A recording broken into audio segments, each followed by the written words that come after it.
I think every Miami Dolphins fan wants an improved offensive line after the disaster that was last season, and there is still a pretty large hole on this depth chart at left guard. If you want Chris Grier to fill that void and sign an offensive lineman in free agency, hit that thumbs up icon.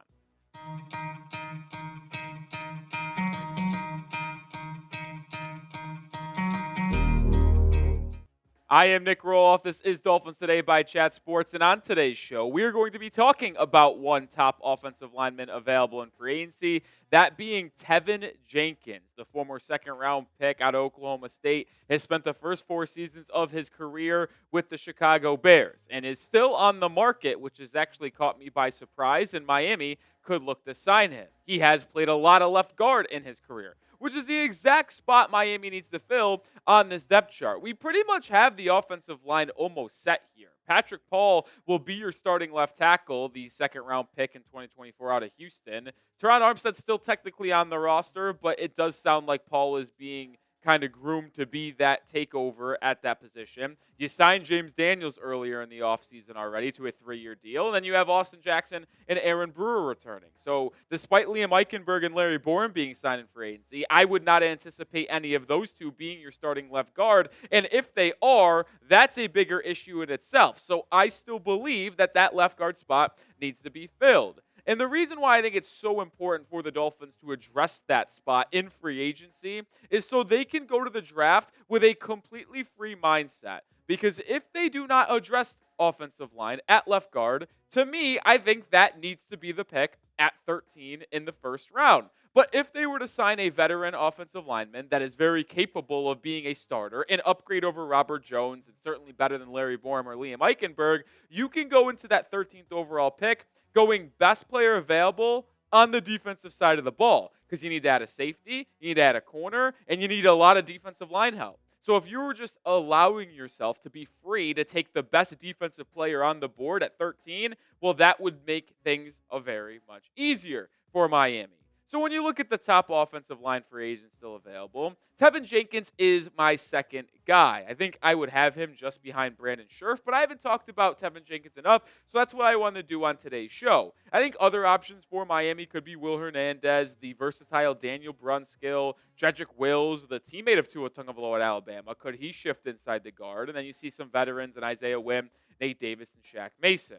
But honing in on Jenkins here, as I mentioned off the top, he was a 2021 second-round pick, 39th overall, so early second round, after playing offensive tackle at Oklahoma State. Chicago moved him inside to where he has played 1,100 snaps at left guard and 852 snaps at right guard. So he's capable of playing both of those positions. And so far in NFL free agency, he hasn't had a lot of interest, but he has visited the Seattle Seahawks.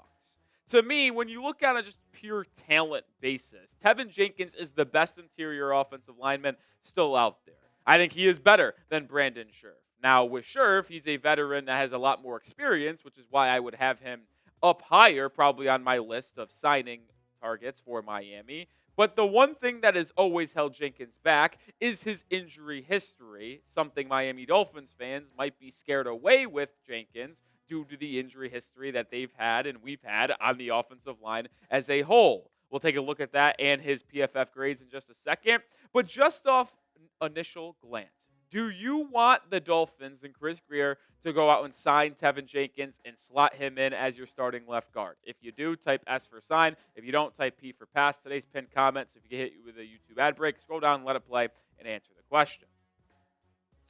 Looking at Teven Jenkins' injury history, it is pretty lengthy, spanning across the last 3 seasons where he's dealt with multiple different neck strains, a hip strain, leg injuries, concussions, multiple ankle sprains, and then a calf injury late in 2024 as well. The talent is there. I've watched a lot of Chicago Bears football because if you didn't know about me and my history at Chat Sports, I produced our Chat Sports Bears channel for the first 2 years I worked at this company. So I watched a lot of Teven Jenkins. And unfortunately, I should have been watching more than what I've seen because he's missed so many games. His rookie year, he only played in 6 games. He did not play a lot there. Now, it has improved over the last 3 seasons, playing in 13, 12, and 14, but there is consistency in the fact that he has missed 3 to 4 games every single year. And obviously, in Miami's case, dealing with so many injuries on both the defensive line and offensive line over the past couple of seasons, you want someone that you can trust to be on that offensive line game in and game out. And Jenkins, unfortunately, just is not that type of guy.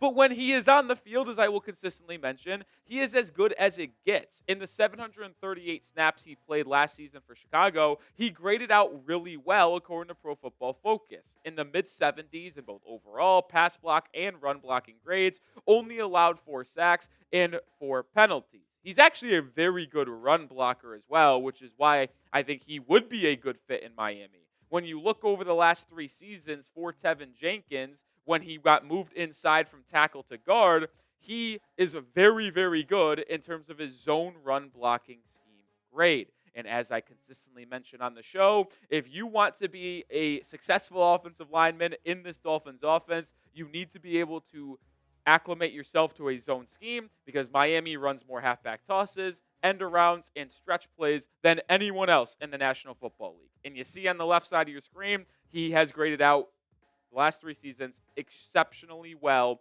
in that type of scheme. I think he's a good fit.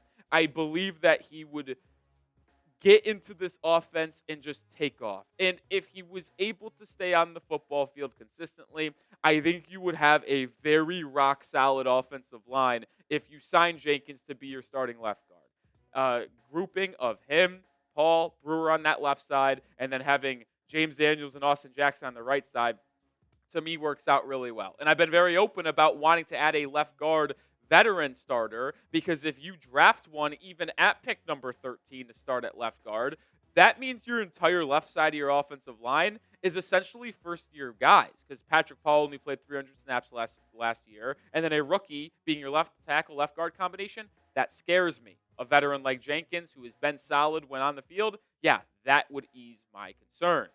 And we'll look at what a potential contract could look like. But we are sponsored by PrizePicks, the number 1 daily fantasy sports platform out there. I play PrizePicks every single day. And in the month of March, I really hope you join me because we got college basketball, professional basketball, baseball, hockey, esports, and much more. PrizePicks offers Venmo, Apple Pay, MasterCard, and more for quick and easy deposits into your account this sports season. The second half of the basketball season is here, and the race to the playoffs is heating up on PrizePicks. It's the best place to cash in on your favorite sports. Like I said, you can go to anyone you want. They also have weekly promotions that can lead to big payouts like Taco Tuesday. Each Tuesday, PrizePicks discounts select player projections up to 25% to provide even more value for your lineups.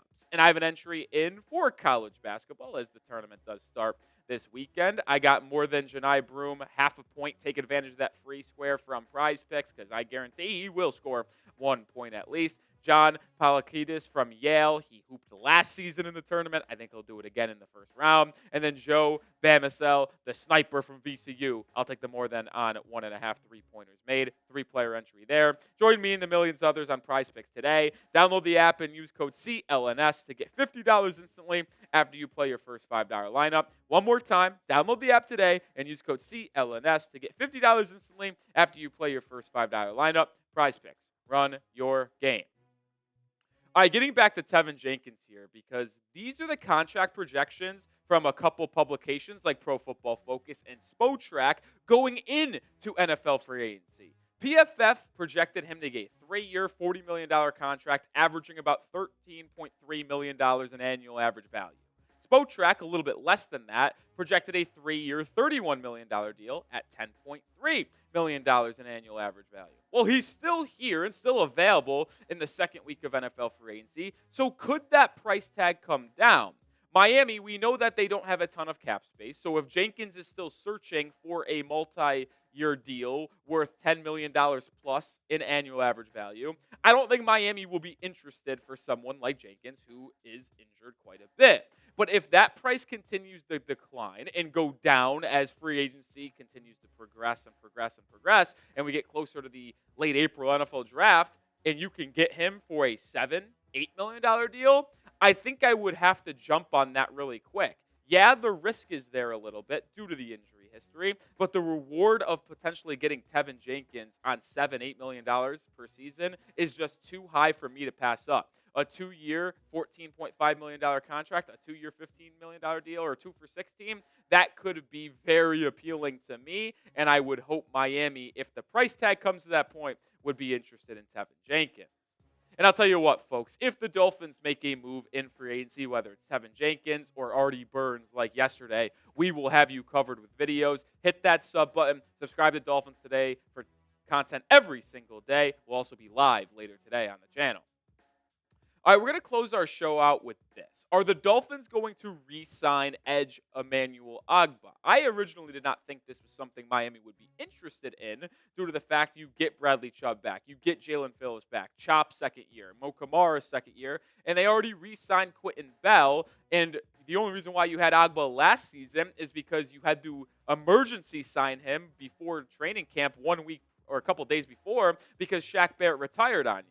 Well, Josh Moser, who hosts a show in South Florida and interviews Drew Rosenhaus, the agent of Emmanuel Ogbah, quite frequently, said that the Dolphins have offered Emmanuel Ogbah a contract for this upcoming season, but no deal is done, nor is there one being close to being done. We know Rosenhaus has a lot of ties to Miami. KJ Brett was someone who signed, repped by Rosenhaus. We know that Tyreek Hill is repped by him as well. And Ogbah is someone who surprised me last season because, like I mentioned, he was sitting on the couch, in facetious terms, he was obviously still training, a couple days before training camp began for Miami. And the Dolphins would not have re-signed Emmanuel Ogbah if Shaq Barrett did not retire. Well, Ogbah came in super late and put up a pretty good season. He played in 16 out of the 17 games for Miami, had 50 tackles and 5 sacks, plus a forced fumble in that Anthony Weaver defense. He filled in nicely to me because when you signed Shaq Barrett in free agency, you were anticipating letting Ogbah walk and having an edge trio of Barrett,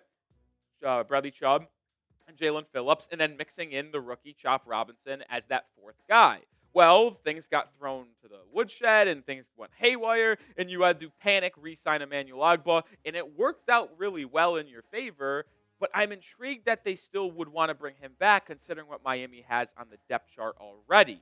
And we'll take a look at that in just a second. But I want to get your thoughts on the matter down in the comment section. Would you re-sign Emmanuel Ogbah? If you would, type Y for yes. If you're passing, type N for no. Tell you what, if it's for the vet min, 1 year, $1.5, $2 million, I wouldn't complain because the production you're getting from Emmanuel Ogbah that you saw last season on that type of contract would be just too good to pass up for me. And you could have him in rotation with the guys you already have. I don't think it's a lock that Quentin Bell makes the roster. And honestly, the 5th-round pick last year, Mo Kamara, is not guaranteed to make the roster, even though I would like to see him on the 53-man because I think there is some nice stuff there. But you're loaded at edge. I have mentioned this so many times already. Jalen Phillips, Chop, Chubb, Kamara, Quentin Bell. Would it be worth bringing Ogbah back and having a group of 6 already planned out?